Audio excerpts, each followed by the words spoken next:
Guys, magluto nga kami ngayon ng adobo dahil may lakad kami bukas. Meron nga rin po kaming daing na bangus. Dinumpisahan na nga namin prituhin ang daing na bangus. Disclaimer lang po sa mantika namin. Nakailang prito na po kasi yan ng daing na bangus kaya ganyan na yung kulay niya.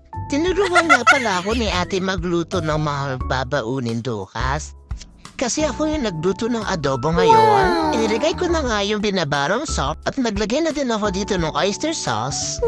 Tinensya ko nga na yung paglagay dito ng oyster sauce pero nakita ko kulang pa kaya nilagay ko na ng lahat. Nilagay ko na nga rin dito yung toyo ko. Naglagay nga pala ako ng soy sauce. Naglagay nga rin ako dito ng paminta, konting asukal. Tinapang ko nga na ulit ito. A few moments later. Kung nga rin dito yung mga itlog. 2,000 years later. Biglang dumating si Bobby. Natatakam na raw siya sa niluto kong adobong baboy. Dahil hindi makatiis, hinalo-halo niya nga ito dahil gusto niya rin tikman. Sabi ko wag na, bukas na lang. Flex nga pala ni ate dito yung kamay niya dahil puro paso na raw siya.